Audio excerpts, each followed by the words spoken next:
We are driving south in Snow Canyon State Park, which is in southwestern Utah, and just a little bit northwest of St. George, Utah. We're here to do some hiking on the Petrified Sand Dunes Trail, but just to drive through this stunningly beautiful, colorful park is well worth the $20 admission. The $20 is for non-residents. I think state residents probably pay about $15. And I might add that I originally thought that the park was named after the precipitation, snow, but in fact it's named after two pioneering Utah leaders, Lorenzo and Erastus Snow. Well, here's a couple other comments before actually getting on the trail. That the park comprises about 7,400 acres, and it's mostly sandstone formations and some lava flows. Open to the public in 1962. We were there in April 2026. Pretty sure that some other visitors in the past included Paul Newman and Robert Redford, because there are some scenes from Butch Cassidy and Sundance Kid that were filmed here. But with that, let's actually get on the trail. Well, it's Sunday morning in the middle of April. We're in Snow Canyon State Park, which is a beautiful park. Going to do the Petrified Dunes Trail.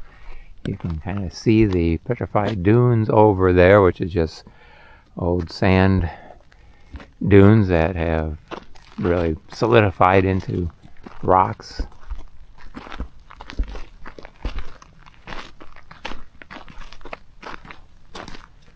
We were told when we entered the state park, which costs $20 for out-of-state vehicles, that there are desert tortoises, and you may see one crossing the road, and if you do, you're supposed to stop and pick them up by their shell and move them across the road in the direction they were going, but don't lift them too high, because if you do, they get nervous and they'll urinate and then maybe get dehydrated.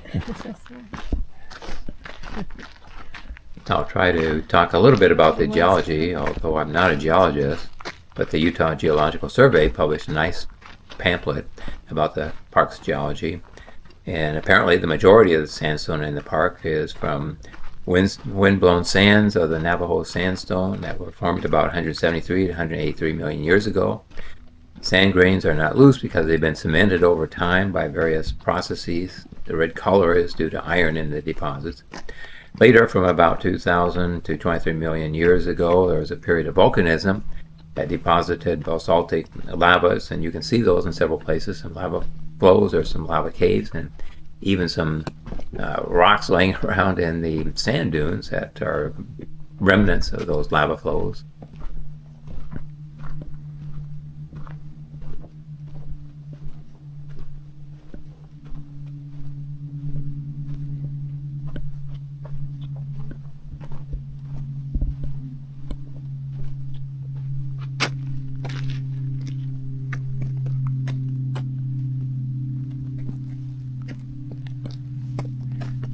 So they have little round metal things with signs with arrows on them. So follow the arrows. You can see one farther down the way, another one of those arrows.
Yeah, there are a lot of these petrified dunes. It is really beautiful.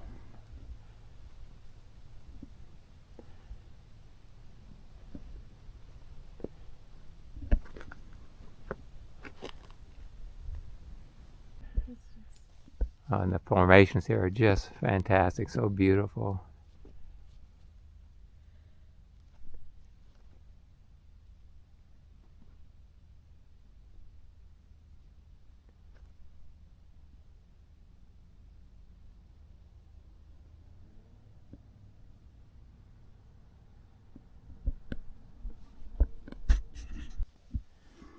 It looks like these rocks are not sandstone, looks like they're volcanic and somehow found their way here, either thrown out of a volcano or have to look that up to see how they got here.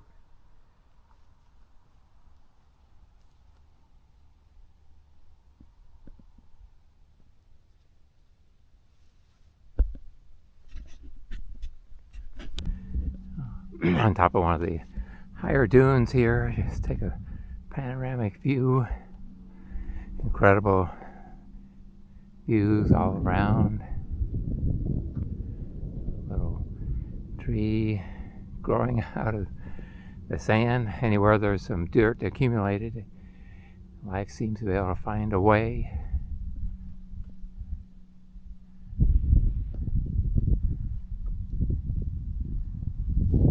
It's beautiful. It's interesting texture in the rocks. Looks like little cobbles or stones embedded in the sandstone. Be interesting to know again the history, geological history behind that.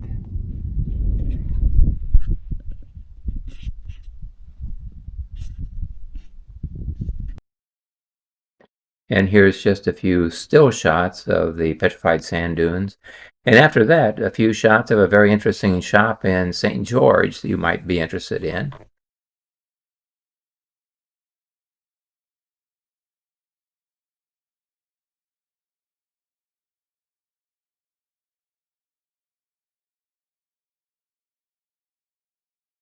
It was delightful to walk around downtown St. George, several interesting shops to browse through, and we ran across this violin gallery.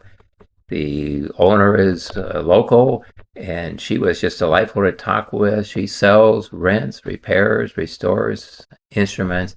Just beautiful to look at the collection of instruments that she has.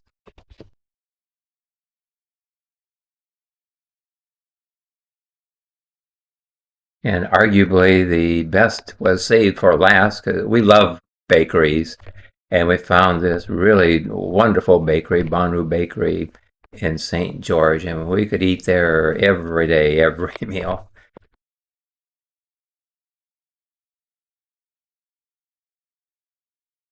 And thanks for watching. If you enjoyed the video, please give it a thumbs up.